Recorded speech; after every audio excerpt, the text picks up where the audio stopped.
Fourth heading, factorize. Okay, ಈಗೊಂದು equation ಕೊಟ್ಟಿದ್ದಾನೆ, ಅದನ್ನ ಫ್ಯಾಕ್ಟರೈಸ್ ಮಾಡುತ್ತೇನೆ. ಆ ಫ್ಯಾಕ್ಟರೈಸ್ ಯಾವ ಥರ ಮಾಡ್ಬೇಕು ನೋಡ್ರಲ್ಲಿ, 12x² minus 7x plus 1. Okay, ಇದನ್ನ ಫ್ಯಾಕ್ಟರೈಸ್ ಮಾಡೋದು. ನೀವು ಫಸ್ಟ್ ಸ್ಟೆಪ್ ಏನು ಮಾಡಬೇಕು, ಈ ಫಸ್ಟ್ ಥರ್ಡ್ ನಂಬರು ಪ್ರಾಡಕ್ಟ್ ಆಗುತ್ತೆ. ಓಕೆ, ಈ ಮಧ್ಯ ನಂಬರು ಸಮ್ ಆಗುತ್ತೆ. ಇಲ್ಲಿ ನಿಮಗೆ ರಫ್ ಕಾಲಮಲ್ಲಿ ಬರೆದ್ರೆ ಅರ್ಥ ಆಗುತ್ತೆ. ಸೊ ಪ್ರಾಡಕ್ಟ್ ಏನಿಲ್ಲಿ, ಪ್ರಾಡಕ್ಟ್ ಅಂದ್ರೆ ಏನು, ಮಲ್ಟಿಪ್ಲೈ ಮಾಡ್ಬೇಕು. ಫಸ್ಟ್ ನಂಬರು ಲಾಸ್ಟ್ ನಂಬರ್ನ ಮಲ್ಟಿಪ್ಲೈ ಮಾಡೋದು. 12x² into plus 1. ಸೊ ಏನಾಯ್ತು ಇಲ್ಲಿ, ಇಲ್ಲಿ ಏನಿಲ್ಲ ಅಂದ್ರೆ plus, plus into plus plus, 12 1 12x² ಆಯ್ತು. ಈಗ ಸಮ್ ಏನಿದೆ, ಸಮ್ ಬಂದ್ಬಿಟ್ಟು ಮೈನಸ್ 7x ಇದೆ. ಓಕೆ, ಸೊ ಇಲ್ಲಿ ನೋಡ್ರಿ, ಪ್ರಾಡಕ್ಟ್ ಪ್ಲಸ್ 12x² ಬಂತು, ಸಮ್ ಬಂದು ಮೈನಸ್ 7x. ಓಕೆ, ಇದ್ರ ಅರ್ಥ ಏನಂದ್ರೆ, ಈಗ ನೀವು 2 ನಂಬರ್ ಫೈಂಡ್ ಔಟ್ ಮಾಡಬೇಕು. ಓಕೆ, ಆ 2 ನಂಬರ್ ಯಾವ ತರ ಇರ್ಬೇಕಂದ್ರೆ, ಮಲ್ಟಿಪ್ಲೈ ಮಾಡಿದ್ರೆ 12 ಬರಬೇಕು, ಆಡ್ ಇಲ್ಲ ಸಬ್ಟ್ರಾಕ್ಟ್ ಮಾಡಿದ್ರೆ 7 ಬರಬೇಕು. ಆ ತರ ನಂಬರ್ ಕಂಡಿಡ್ಬೇಕು. ಮಲ್ಟಿಪ್ಲೈ ಮಾಡಿದ್ರೆ 12, ಆಡ್ ಇಲ್ಲ ಸಬ್ಟ್ರಾಕ್ಟ್ ಮಾಡಿದ್ರೆ 7. ಅದು ಯಾವ ತರ ಮಾಡ್ಬೇಕು ನೋಡ್ರಿ, ಈ 12 ಐತಲ್ಲ ಪ್ರಾಡಕ್ಟ್ ಇರೋ ನಂಬರ್ನ LCM ಟೈಪ್ ಮಾಡ್ಕೊಳ್ರಿ. ಓಕೆ, ಚಿಕ್ಕ ಟೇಬಲ್ ಇಂದ ಹೋಗ್ರಿ. 2 6 ಈ ನೀವು ನೋಡಿದ್ರೆ 2 6 12 ಬರ್ತಿದೆ. 2 + 6 8 ಆಗುತ್ತೆ. ಓಕೆ, ಸಬ್ಟ್ರಾಕ್ಟ್ ಮಾಡಿದ್ರು ಬರಲ್ಲ, 6 ಅಲ್ಲಿ 2 ಹೋದ್ರೆ 4, ಸೊ ಬರಲ್ಲ.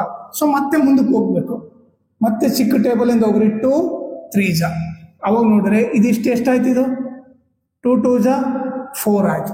ಕರೆಕ್ಟಾ? ಈಗ ನೋಡ್ರಿ 4 3 ಎಷ್ಟು, 12. ಮಲ್ಟಿಪ್ಲೈ ಮಾಡಿದ್ರೆ 12 ಬರ್ತಿದೆ. 4 + 3 ಎಷ್ಟು, 7 ಬರ್ತಿದೆ ತಾನೆ. ಸೊ ಇವೆರಡೇ ನಂಬರ್, ಒಂದನ್ನ ಏನಂತ ತಗೋತೀನಿ, 4x ಅಂತ ತಗೋತೀನಿ, ಇನ್ನೊಂದನ್ನ 3x ಅಂತ ತಗೋತೀನಿ. ಓಕೆನಾ? ಸೊ ಇದು ನಿಮ್ಗೆ ಐಡಿಯಾ ಇರಬೇಕು. ಈಗ ನೆಕ್ಸ್ಟ್ ಸ್ಟೆಪ್ ಏನ್ ಮಾಡ್ಬೇಕು ನೋಡಿ, ಸಮ್ ಇರೋ ಸೈನ್ ಇದೆಯಲ್ಲ, ಸಮ್ ಇರೋ ಸೈನು ದೊಡ್ಡ ನಂಬರಿಗೆ ಕೊಟ್ಬಿಡ್ರಿ. ಸಮ್ ಇರೋ ಸೈನು ಇವ್ರಿಬ್ರಲ್ಲಿ ಯಾರು ದೊಡ್ಡ ಇರ್ತಾರೋ ಅವ್ರಿಗೆ ಕೊಟ್ಬಿಡ್ರಿ. ಓಕೆ, ನೆಕ್ಸ್ಟ್ ಈಗ ಪ್ರಾಡಕ್ಟ್ ಚೆಕ್ ಮಾಡಿ. ಪ್ರಾಡಕ್ಟ್ ಏನ್ ಬೇಕು, ಪ್ಲಸ್ ಬೇಕು. ಇವ್ರಿಬ್ಬರನ್ನ ಮಲ್ಟಿಪ್ಲೈ ಮಾಡಿದ್ರೆ ಪ್ಲಸ್ ಬರಬೇಕು. ಓಕೆ, ಅವಾಗ ಏನಿರ್ಬೇಕು, ಇದು ಮೈನಸ್ ತಾನೆ. Minus into minus plus, 4 3 12, x into X x². ಈಗ ಆಡ್ ಮಾಡಿದ್ರೆ 2 ಮೈನಸ್ ಇದ್ದಾಗ ಏನ್ ಮಾಡ್ತೀವಿ, ಮೈನಸ್ ಸೈನ್ ಹಾಕಿ ಆಡ್ ಮಾಡ್ತೀವಿ. 4x + 3x 7x. ಸೊ ನಮಗೆ ಈಗ 2 ನಂಬರ್ ಸಿಕ್ಕು. ಅದನ್ನ ಏನ್ ಮಾಡ್ಬೇಕಂದ್ರೆ, first number as it is ಬರ್ದ್ಬಿಡ್ರಿ. ಆಮೇಲೆ ಅವು 2 ನಂಬರ್ ಸಿಕ್ಕಿದಾವಲ್ಲ ಅದನ್ನ ಬರೀರಿ. ಆಮೇಲೆ ಈ ಲಾಸ್ಟ್ ನಂಬರ್ನ ಬರೀರಿ. Okay, first number last number as it is ಬರ್ರಿ, ಮಧ್ಯದು ಈ ನಂಬರ್ ಬರೀರಿ. ಯಾಕಂದ್ರೆ ನಾವು ಮಿಡಲ್ ಟರ್ಮ್ ನ ಸ್ಪ್ಲಿಟ್ ಮಾಡ್ತಾ ಇದೀವಿ. ಓಕೆ, ಈಗ ನೋಡ್ರಿ ಇವ್ರಿಬ್ಬರನ್ನ ಆಡ್ ಮಾಡಿದ್ರೆ ಮತ್ತೆ ಅದೇ ಬರುತ್ತೆ. 2 ಮೈನಸ್ ಇದ್ದಾಗ ಏನ್ ಮೈನಸ್ ಏನ್ ಹಾಕ್ತೀವಿ, 4x + 3x 7x. ಈಗ ನೆಕ್ಸ್ಟ್ ಸ್ಟೆಪ್ ಏನ್ ಮಾಡ್ಬೇಕು, ಇವ್ರಿಬ್ರಲ್ಲಿ ಕಾಮನ್ ತೆಗಿಬೇಕು. ಓಕೆನಾ? ಸೊ ಆ ಕಾಮನ್ ನೋಡ್ರಿ, 12 4 ಒಂದೇ ಟೇಬಲ್ ಅಲ್ಲಿ ಹೋಗುತ್ತಾ, ಯಾವ ಟೇಬಲ್ ಅಲ್ಲಿ ಹೋಗುತ್ತೆ, 4 ಟೇಬಲ್ ಅಲ್ಲಿ ಹೋಗುತ್ತೆ. x² x ಅಲ್ಲಿ ಏನ್ ಕಾಮನ್ ತೆಗಿಬಹುದು, x ಕಾಮನ್ ತೆಗಿಬಹುದು.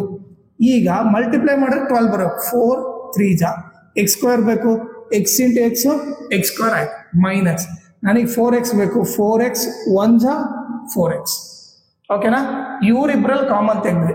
ಓಕೆ, ಈಗ ನೀವೇನ್ ಮಾಡ್ರಿ, ಇವ್ರಿಬ್ರಲ್ಲಿ ಕಾಮನ್ ತೆಗಿಯೋ ಬದಲು ಒಂದು ಲಾಜಿಕ್ ಯೂಸ್ ಮಾಡ್ರಿ. ಇಲ್ಲಿ ಏನ್ ಬಂದಿದಲ್ಲ ಇಲ್ಲಿ ಕೂಡ ಅದೇ ನಂಬರ್ ಬರ್ಬೇಕು. ಓಕೆ, ಕಾಮನ್ ತೆಗೆದ್ರೆ ಅದೇ ನಂಬರ್ ಬರ್ಬೇಕು. ಸೊ ಇಲ್ಲಿ 3x - 1 ಬಂದಿದೆ ಅಂದ್ರೆ ಇಲ್ಲಿ 100% 3x - 1 ಬರಲೇಬೇಕು. ಓಕೆನಾ? ಸೊ ಅದನ್ನ ಬರೆದ್ಬಿಟ್ಟೆ ನಾನು. ಇಲ್ಲಿ ಏನ್ ನಂಬರ್ ಬರುತ್ತೆ ಚೆಕ್ ಮಾಡ್ರಿ. ಈಗ ಇಲ್ಲಿ ನನಗೆ 3x ಬೇಕು, ಹೌದಾ, ಮೈನಸ್ ಬೇಕು. ಇಲ್ಲಿ ಪ್ಲಸ್ ಇದೆ, ಪ್ಲಸ್ ಇಂಟು ಮೈನಸ್ ಹಾಕ್ತೀನಿ. ಪ್ಲಸ್ ಇಂಟು ಮೈನಸ್ ಮೈನಸ್ ಆಯ್ತು. 3x ಬೇಕಂದ್ರೆ 3x 1 3x ಬರುತ್ತೆ. ಓಕೆ, ಇಲ್ಲಿ -1 ಬರ್ರಿ. ಈಗ ಇದು ಬರ್ದಿರೋದು ಕರೆಕ್ಟಾ ಇಲ್ಲ ಅಂತ ಇನ್ನೊಂದ್ಸರಿ ಚೆಕ್ ಮಾಡ್ಕೊಳ್ರಿ.